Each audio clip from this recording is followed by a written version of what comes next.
Hi, welcome to the boardroom. As you can see, I'm playing the game Ticket to Ride. Well, my husband actually just got up, and I'm going to go ahead and finish explaining to you how to play the game. So, welcome. All right, so this is the way you would set up the board. Okay, you've got your 45 trains here in different colors. You can play up to 5 players in this game. And he's blue. And so what I did was we played a couple rounds, but just to kind of show you how you play, you first start out by putting out your card. This tells you how many points you get. And this here is the 1, or I should say 0 or 100. And you start off there with your little markers down here. Whenever you score, that's how you keep track of how many points that you get throughout the game.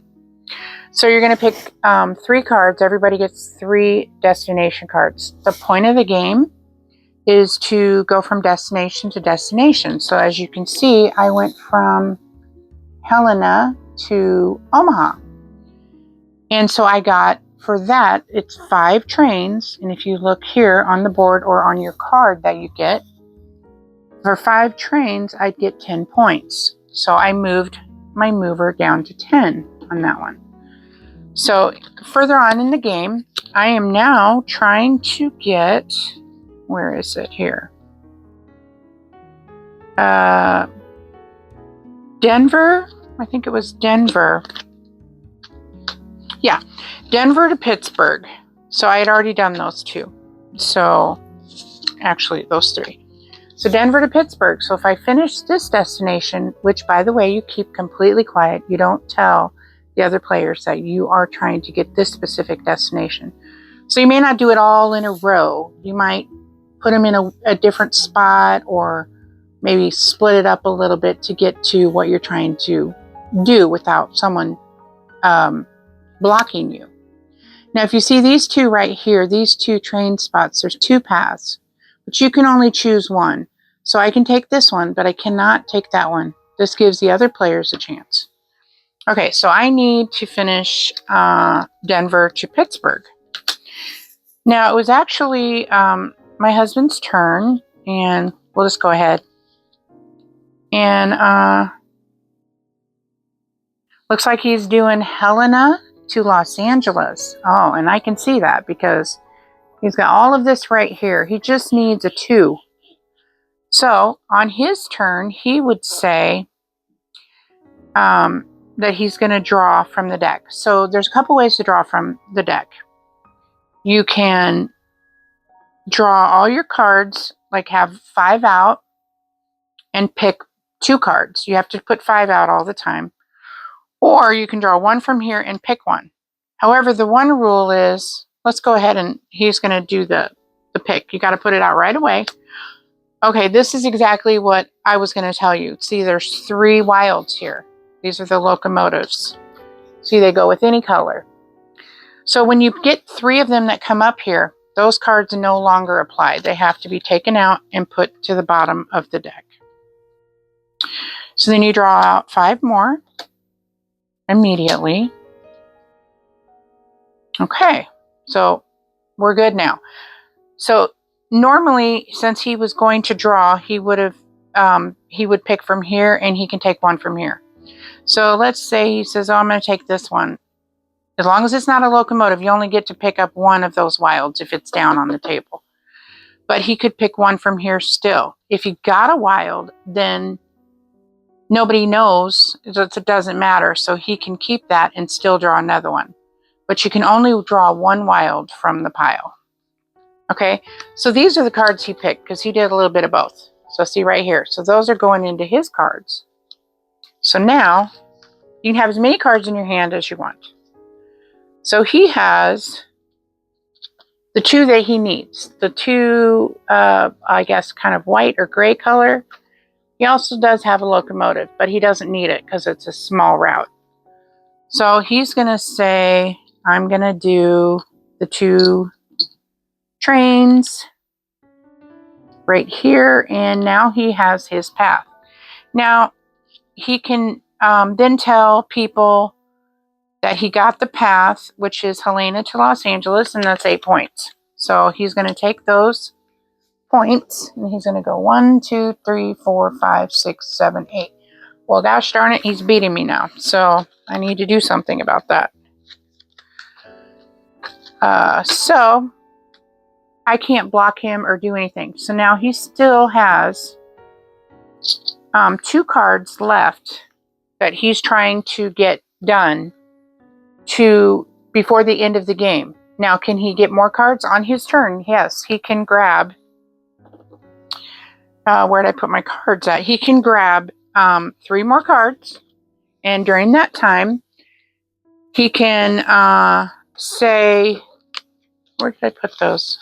He can grab 3 more cards, and he can decide to take 1 or 2 or all 3. But once you pick them up, you have to take at least 1 after it started. So he's going to take 1 because he figures he has plenty of time because there's still lots of trains available. So the fun thing about it is that you try to sabotage each other. You try to figure out what the other person is doing and make it so that they can't finish their route. Now, you definitely want to try to get the longest route. So when you're looking at your cards, a good strategy is to pick at least one that has 10 points or more on it so that you can add up your routes and maybe pile them together. Like say I had a Helena to Omaha route, and then I had a New York all the way back to Omaha, then that would be a really long route. So that's how you would win that extra 10 points. So you just keep doing this until you get down to 2 train cars. Well, now when you only have 2 train cars left, that means the game is almost over. So with that being said, you would have 1 more final turn along with everyone else at the table. That's kind of your warning that the game is going to end. So it's my turn. So I'm looking at my cards and I have my 2 white ones. And I could find a route that has 2 white, or I could just put 1 here. It doesn't even have to be part of your path. You're just trying to gather points at this time. So went ahead and did that. That's 2 more points I get, and that puts me at 23. So now the end of the game, everybody's done their turn. Okay?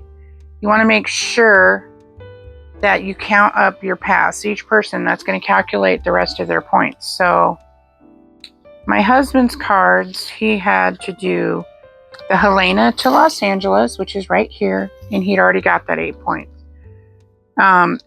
He also had Calgary to Phoenix, and that was 13. So we'll just say that was there. So he got the 13 points. So he would add that.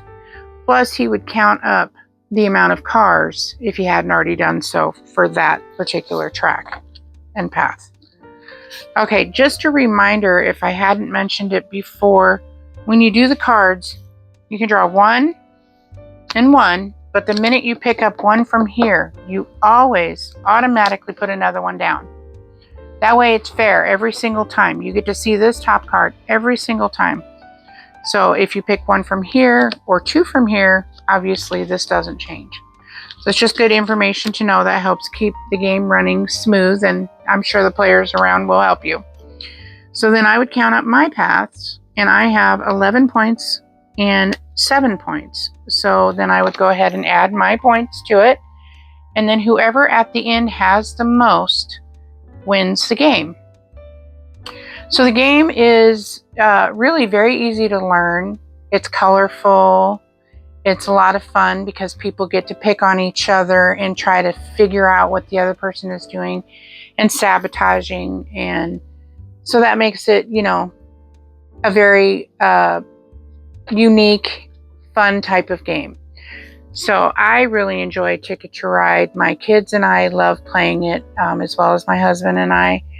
And just remember that if you would like to purchase Ticket to Ride and play the game, please click on the link below and it will send you to a place to purchase Ticket to Ride, so you can get that right away after watching the video perhaps. So again, I thank you so much for joining. I appreciate all you guys' time. If you like this video, please like and subscribe to, and I look forward to showing you lots more games and how to play them. So thanks again from the boardroom.